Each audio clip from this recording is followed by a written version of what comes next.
कांग्रेस से। सबसे पहले तो मैं आपके चैनल के मंच से अपनी पार्टी की तरफ से पुतिन जी का भारत में आगमन के लिए जो है स्वागत करना चाहता हूं। उनके साथ, रूस के साथ भारत का संबंध जो है बहुत गहरा रहा है। जब कोई भी देश भारत के साथ खड़ा नहीं होता था, उस समय पे रूस इकलौता ऐसा देश होता था जो भारत के साथ खड़ा होता था। दूसरी बात, आज पुतिन जी जो है वो भारत आ रहे हैं और मैं ऐसा मानता हूं कि भारत में आ रहे ऐसे देश में जो लोकतंत्र की जननी कहा जाता है जिसको, हाँ जी, और लोकतंत्र की सबसे बड़ी खूबसूरती यह है कि इसमें पक्ष और विपक्ष दोनों एक दूसरे के साझेदार होते हैं। दोनों एक साथ मिलकर चलते तभी देश बहुत मजबूती से आगे बढ़ता है। हम जो है चुनाव के समय पे, नीति निर्माण के समय पे शायद सीधे सीधे मुद्दे पे आइए, बात आपको क्या कह रही है बस वही बताइए, क्योंकि सार को कह रहे हैं थोथा दे उड़ा है। बिल्कुल एकदम टू द पॉइंट बात बताइए, नाराजगी कहां है और क्या चाहते हो, क्या बोलना है? तो वही मैं कह रहा हूं, तो एक लोकतंत्र में हम रहते हैं और ऐसे में एक ट्रेडिशन रहा है, चाहे वो वाजपेयी जी के समय पर कहा हो या फिर वो मनमोहन जी के समय पर रहा हो, कि कोई भी राष्ट्रीय अध्यक्ष आता है अगर विदेश से तो वो इस देश के नेता विपक्ष से जरूर मिलते हैं। ये एक ट्रेडिशन रहा है। ये हमने सुषमा, मतलब ये कहना है कि आपका कि राहुल गांधी की भी मुलाकात पुतिन से होनी चाहिए थी, ये बात यही तो है ना कुल मिला के बात? सुषमा स्वराज जी जब रही तब भी हुआ ऐसा हुआ, अब अडवाणी जी रहे तब भी ऐसा रहा। लेकिन इस ट्रेडिशन को अगर कोई तोड़ने का काम कर रहा है इस देश में, अगर इस मुलाकात में कोई खटास डालने का काम कर रहा है तो वो मोदी जी कर रहे हैं अपनी इनसिक्योरिटी के कारण। राइट, दो बातें इन्होंने कही कि भाई इनसिक्योरिटी के कारण, वैसे तो ये बात आज होनी नहीं चाहिए, तो बात तो आज कुछ और होनी चाहिए, और बात दरअसल ये होनी चाहिए कि हमें क्या क्या मिल रहा है और ये जो व्यापार है उसका संतुलन कैसे बन रहा है, इस पर बात होनी चाहिए। क्योंकि तेल खरीदते हैं हम उनसे ज्यादा और लगभग 38-39% तेल हम उनसे खरीदने लगे हैं, तो बैलेंस जो है थोड़ा सा तो बिगड़ गया ज्यादा, तो उसको कैसे करा जाए, वो जो उनको चाहिए हम कहां बना पा रहे हैं, ये सब बात होनी चाहिए। लेकिन ठीक है, ये लीडर ऑफ अपोजिशन है, इनकी भी एक पॉइंट है, इन्होंने रखा ना, तो बीजेपी विल रिस्पॉन्ड। देखिए, आज इतना खुशनुमा माहौल है कि दुनिया के दो मोस्ट पावरफुल पर्सन एक साथ मिल रहे हैं। यही लोग थे, ये कहते थे तेल मत खरीदो, ये चिल्लाते रहते थे। अच्छा, एक बात बताइए, आप कांग्रेस की स्पोक्स पर्सन है, Rahul Gandhi ji leader of opposition कब बने थे? तारीख याद है? 9 जून 2024 को। और 10 जून 2024 को किससे मिलते हैं? बांग्लादेश की प्रधानमंत्री से मिलते हैं। मिलने नहीं दिया गया था, मिलने दिया गया था। 1 अगस्त 2024 को किससे मिलते हैं? वियतनाम के प्रधानमंत्री से मिलते हैं। 21 अगस्त 2024 को किससे मिलते हैं? मलेशिया के प्रधानमंत्री से मिलते हैं। 8 मार्च 2025 को किससे मिलते हैं? न्यूजीलैंड के प्रधानमंत्री से मिलते हैं। 16 सितंबर 2025 को किससे मिलते हैं? मॉरिशस के प्रधानमंत्री से मिलते हैं। आप कह रहे हैं मिलने नहीं दिया जा रहा है। गजब के व्यक्ति हैं भाई राहुल गांधी जी, मतलब झूठ भी बोलते हो आप, तो मतलब सीना ठोक के बोलते हो। और अभी 4 दिन पहले चिल्ला के बोल रहे थे कि तेल मत खरीदो।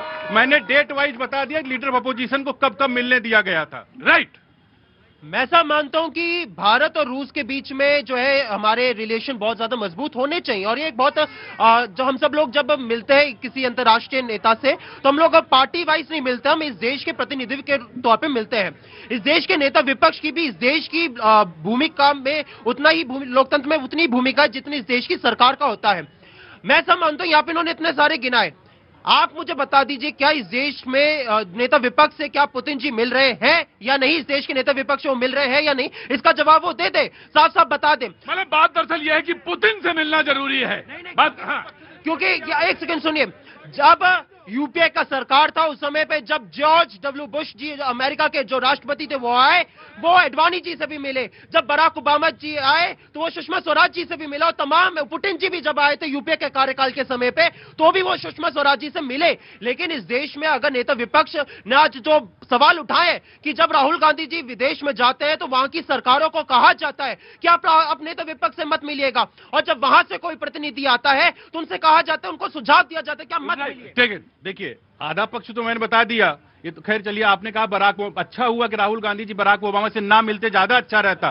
कम से कम बराक ओबामा उनकी क्वालिटी न जानते, अपनी किताब में लिखते ना कितने अयोग्य व्यक्ति हैं वो। बाकी आप पढ़ लीजिएगा।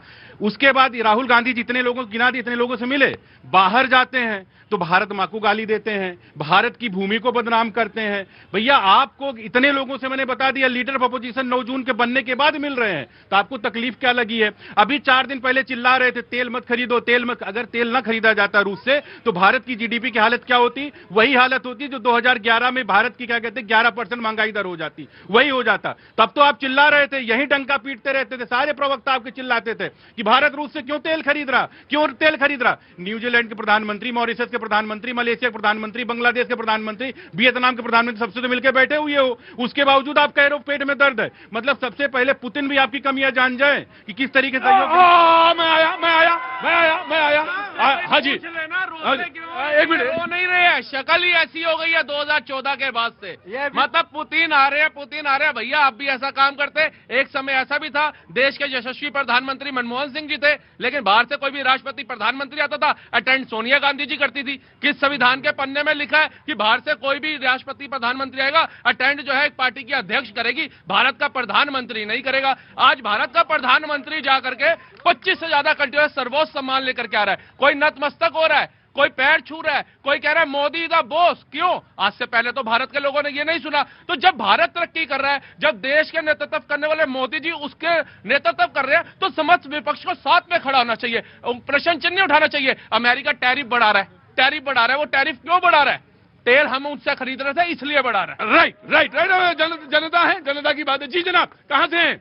फलौदी से हैं जी। राहुल गांधी देश के नाम पर बहुत बड़ा धब्बा। अरे रुको, लो, एक मिनट नहीं।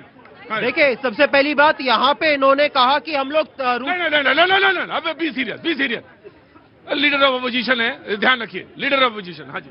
इन्होंने कहा कि जब भारत ने रूस से तेल खरीदा तो उस समय पे हमने कहा कि क्यों खरीद रहे हैं। पहली बात, हमने ऐसा कभी नहीं कहा कि आप रूस से तेल मत खरीदिए। सुन लीजिए, मैंने आपके बीच में नहीं बोला, तो हमने नहीं कहा। लेकिन राहुल गांधी, मल्लिकार्जुन चिल्ला के अगर ट्रंप के दबाव में किसी ने रूस से तेल खरीदना कम किया है, और ये आंकड़ों के सहित आप तमाम आपके न्यूज चैनल ने भी दिखाया है, अगर किसी ने कम किया है तो वो केवल मोदी जी ने किया है, ट्रंप के दबाव में। यहाँ पे हमारे जो भाई थे वो बड़ा फेक न्यूज फैला रहे थे कि 2014 के पहले कभी भी इस देश के प्रधानमंत्री को सम्मान नहीं मिला। आप इंदिरा गांधी जी के समय पे जाइए, उस समय पे कैसा होता था। आप जवाहरलाल ना, बहस नहीं। आप अपनी बात कह चुके हैं, अब इनको बोलने का हक है। आप जवाहरलाल नेहरू जी के समय पे जाइए, उस समय पे जो भारत को सम्मान मिलता था, अमेरिका का राष्ट्रपति प्लेन के अंदर जाके इस देश के प्रधानमंत्री को लेकर आता था, रिसीव करता था, ये होता था। Right, taken your point. अब देखिए, बात इन्होंने खोली तो बड़ी दूर तक चली जाएगी। नेहरू जी का जितना सम्मान मिलता था, हमारे देश के पूर्व प्रधानमंत्री रहे हैं, लेकिन जब 1962 का युद्ध हुआ तो गिड़गिड़ा रहे थे अमेरिका के आगे, चिट्ठियां भेज रहे थे कि भैया किसी तरीके से हमें फाइटर जेट दे दीजिए, ये कर दीजिए, वो कर दीजिए। इंदिरा गांधी कनेडी के आगे सर झुका के बैठ गई थी। 94,000 सैनिकों को उन्होंने छोड़ना पड़ गया था, और युद्ध के मतलब की 1 इंच जमीन नहीं वापस ले पाई। जब 1971 का युद्ध हुआ भारत और पाकिस्तान के बीच में, अमेरिका ने भारत पर दबाव डाला। इंदिरा गांधी जी अमेरिका के दबाव के सामने हमने तेल लेना कम नहीं किया। ठीक है, मैंने बात सुनी, लेकिन सवाल यह है कि आज इस पर उलझने का दिन नहीं है।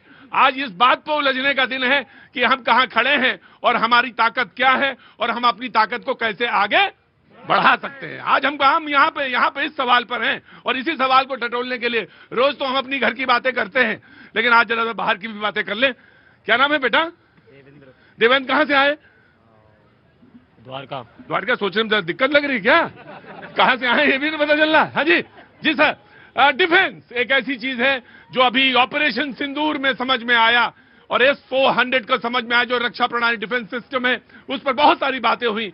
6 मिलने थे और बात हो रही है, अब आगे भी हो सकती है। आगे भी जानना चाहते हैं कि जो स्ट्रेटेजिक पार्टनरशिप है, यानी जो सामरिक युद्ध नीति में जो हमारा साझेदारी है, वो कितनी महत्वपूर्ण है और कहां पे हम खड़े हैं, क्योंकि डिफरेंट पार्टनर्स हैं जो इस समय वेपन्स इनसे लेते भी हैं, लेकिन रशिया के साथ जब हमारी बातचीत होती है तो उसका क्या महत्व है, कल पुर्जों को लेकर तमाम सारी चीजें। कर्नल खड़े हैं हमारे सामने बातचीत के लिए, मैं जानना चाहता हूं सर। प्रतीक जी, अगर 10 सेकंड देंगे। 20 सेकंड सर। तो आपका एक वो पुराना सवाल रह गया कि आवाज मॉस्को तक जानी चाहिए। सर, आवाज मॉस्को तक जानी चाहिए, और देखो मेरी प्रतिष्ठा की बात है। अब मेरे साथ ये आवाज मॉस्को तक जाएगी। जय हिंद, जय हिंद, जय हिंद। वाह ये सर, तो आपका सर पहला आर्मी आर्मी वाला होता है सर। ये आपका पहला आंसर। जी। डॉक्टर साहब का मेरे पास एक पॉइंटिंग पॉइंट है कि 71 में रशिया हमारे साथ खड़ा हुआ। डॉक्टर साहब, आपके ऑयल क्राइसिस में इंडिया आपके साथ आज खड़ा है। आपके ऑयल क्राइसिस में इंडिया अकेला वो सर, कंट्री है, हाँ। अकेला वो कंट्री है जो आपके साथ कंधे से कंधा मिलाकर खड़ा है, और हम किसी पर कोई एहसान नहीं कर रहे। रशिया और हमारा जो साथ है वो आपसी की बराबरी का साथ है। हमारे में कोई छोटा नहीं है, कोई बड़ा नहीं है। इसलिए मैं आपको बता रहा हूं। और आपने S-400 का नाम लिया, प्लीज मत लीजिए S-400 का नाम, क्योंकि अगर S-400 आपने देखनी है, मेरे से क्यों पूछ रहे हो, पाकिस्तान से पूछो भाई, बहुता तो उसमें है ना। बस कितनी एक्यूरेसी से क्या चीज कहां लगी है, मेरे को क्या करना है, मेरे पास तो है, और मैं अपने बाकी 2 स्क्वाड्रन लेने वाला हूं। अब बात आ रही है सिर्फ कि S-400 और 500 को मैं अपने यहां जब मैन्युफैक्चर करूंगा तो ब्रह्मोस की तरह वर्ल्ड रिकॉर्ड बनेगा। 214 किलोमीटर पर जाकर हमने एक्यूरेसी से उस जहाज को गिराया है। आज ये बराबरी की बात है, क्योंकि अगर हम बात करेंगे S-400 पाकिस्तान बताएगा, आपको मुझे बताने की जरूरत नहीं है। और मेरे लिए जरूरी बात यह है कि जब वो रशिया मेरे साथ मिलकर बनाएगा, आप देखेंगे कि S-500 क्रॉस कर प्रोजेक्टेड S-600 हम बनाएंगे, Su-57 हम बनाएंगे, Su-75 हम बनाएंगे, जो ड्राइंग बोर्ड पर है। क्यों? क्योंकि ये बराबरी का साथ है। ना वो मेरे पर एहसान कर रहा है, ना मैं आप पर एहसान कर रहा हूं। मिलकर चीज बनाएंगे, मिलकर उठेंगे। ये हमारे हाजी ट्रंप वाला मामला नहीं है कि कभी पाकिस्तान का साथ दे दिया तो कभी किसी और का साथ दे दिया। हमारे लिए आज जरूरी है कि पुतिन हमारे से बराबरी का साथ निभाने आ रहे हैं। राइट सर, एक सवाल से मैं आपसे पूछना चाहता हूं, थोड़ा ऑडियो सिस्टम बढ़ाएंगे भाई, थोड़ा ऑडियो बढ़ा देंगे। एक सवाल से मैं जानना चाहता हूं, उसके बाद मैं शैलेंद्र जी आपके पास आ रहा हूं। बड़ी चर्चा इस बात की है, और इस बात की चर्चा है कि चाइना, रशिया, इंडिया एक ट्राई पार्टी और एक 3 जैसे लोग जैसे अगर बन जाएं तो कहीं सवाल यह है कि दुनिया में जो है वो एक ताकत के रूप में नजर आए। इसके सवाल के बहुत सारे डायमेंशंस हो सकते हैं, लेकिन मैं सारे डायमेंशंस नहीं खोल रहा। मैं तो सिर्फ ये जानना चाहता हूं कि क्या कहीं रशिया इसमें रोल अदा करता है या कर सकता है, या ये संभव है। ऐसा लगता है कि यहां पे जो साउथ एशिया की जो पॉलिसीज हैं और इंटरनेशनल एरिना है और जियो पॉलिटिक्स को देखते हुए। बहुत अहमियत है सवाल आपका है, क्योंकि आजकल ज़माना है जो नया जियो पॉलिटिकल चेंजेस है, जैसे हमारा मेजर साहब से कह रहे हैं, तो ये चक्कर ये है आजकल का, वो मिलिट्री ऑपरेशन सारी दुनिया में हर जगह में अमेरिकन यूथ शुरू कर रहा है। आप ध्यान रखना, अगर ये तीनों देश में आ सकते हो, स्ट्रैटेजिकली थिंकिंग आप ये सोचना चाहते हो, अब ये ज़माना बदल हो जाएगी, बिल्कुल है, मल्टीपोलर वर्ल्ड बन जाते। इंडिया में साउथ साउथ कोऑपरेशन बिल्कुल लीडिंग कर रहा है। इंडिया में बिल्कुल वहाँ पर G20 शंघाई वाले के जो सिक्योरिटी कॉरपोरेशन भी है, ब्रिक्स भी है, सब कुछ इंडिया में इंडिया और चीनी में है और रूसी में। लेकिन अगर ये तीनों जो डिफरेंस है खत्म करना चाहिए है क्या? ऐसा है, जो मोदी साहब ने तो पाकिस्तान से निपट लिया, चाइना से निपट लिया, अमेरिका से भी निपट लिया, लेकिन इनके नेता से कैसे निपटेगा? भारत की जनता ने 2019 में ही, भारत की जनता ने 2019 में ही जनादेश दे दिया कि राहुल गांधी विपक्ष में रहने लायक नहीं है, लेकिन फिर भी ये